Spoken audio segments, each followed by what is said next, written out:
Mga karag-karag, welcome back to my vlog. Isang magandang gabi sa inyong lahat mula dito sa Lasak City. At ito na nga ang mga latest chikahan, chismisan galore na pinag-uusapan at pinagchichismisan ng mga active na mga chismoso at mga chismosa sa social media. Na late ako sa chismisan galore mga karag-karag kasi nagpa-repair ako sa aking braso. Ito yung nangyari sa akin kanina, oh. Watch this. Ay! Agay! Agay! Naala, hindi, paano nga? Nalupit naman yung tayo. Pakahiman ko ni mo ng Jocelyn, oy. Agay! Nay, lang nang. Nay, sakit na kay Diana nang. Kukunini. Agay! Agay, Nay! Hindi naman sa siko ko ni nalupit ni kukunani. Agay, Nay lang, agay. Hindi sa siko. Agay, Nay. Ay, agay. Uy lang. Agay. Uy, agay. Nay lang. Hindi sa siko mo nalupit ba? Pagkatulong niya yan. Wala na. Kuha na o.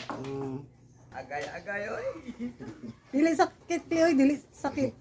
Dili. Dili sakit, dili good sakit. Agay. Ay. Puta mo na, napiin sa pagkatikilin. Naya mo siya. Iba mo na pinito kayo doon. Ay, o ako rin, kung siguro bitaw maayo, ganihara ni ba na uli. Ay, kay ako rin yung hinay, kayo nagkanayo, nagkagay. Ay! Yung pakalupitan. Agay! Inaya lang. Yan, nasa siko.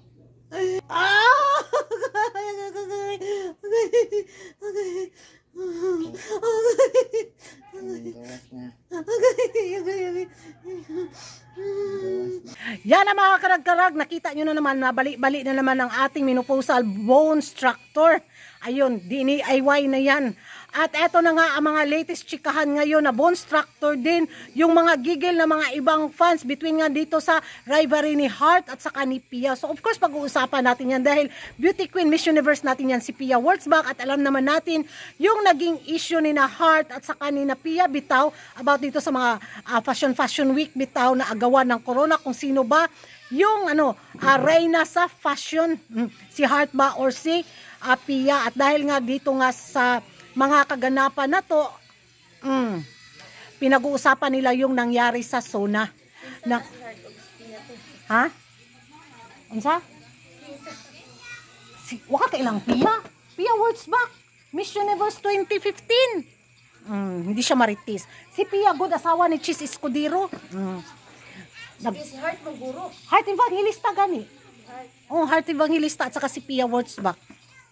Si Pia nga to ang Miss Universe 2015, then si Heart kay nagkuan sila Jiliba kana bitaw sa mga fashion bitaw o murag nagka silos-silosan daw yung sa mga fans, mga chismosa mga fans.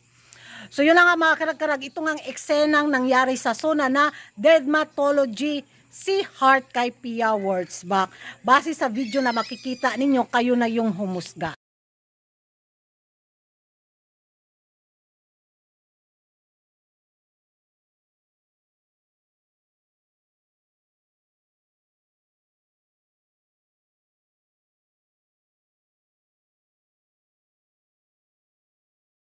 So yan ang mga karag-karag na panood na ninyo ang didmahan galore sa nangyari sa Sunan 2025. So maraming nagsabi na masama daw ang ugali ni Heart. Sana man lang daw nagpakita ng professionally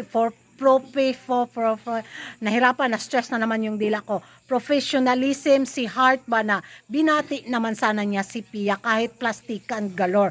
So maraming din nagsabi na baka hindi nakita ni Heart si Pia na nakatayo kaya hindi binati ni Heart si Pia. At marami din nagsabi na kung hindi daw nakita ni Heart si Pia. Dapat si Pia na lang daw yung nag-approach kay Heart. Sinalubong na lang daw sana at nag-hi-hi galore silang dalawa doon. Ang hirap ng buhay nila, no? Napaka-komplikado yung relasyon nilang dalawa. Yun yung magiging reaction ko. Kasi kahit anong gawin ng isa, mai-issue talaga. At kahit anong gawin din ng isa ni Pia, ma-issue din sila. Ganun ang sirkulasyon ng chismisan sa mundo ng beauty pageant at sa mundo ng showbiz, di ba? Parang ako yung naawa kay Heart, ako din yung naawa kay Pia dahil bawat kilos nila, bawat galaw nila naka-sensor, para mga CCTV bitaw ang mga mata ng mga chismoso at mga chismosa. Yes, binantayan yun sila day Jilly. So ganun. Hindi naman natin alam kung nakita ba ni Heart si Pia or hindi natin alam kung nakita ba ni Pia si Heart. Ay nako, ay buti sila mayaman, tayo nito taghirap pa rin. Ay, ano yung magiging reaction yung mga karag-karag dito nga sa didmahan galore ng dalawa ng mga fashion queen between Pia and Heart. Sa tingin nyo mga karag-karag, sino ang may mali?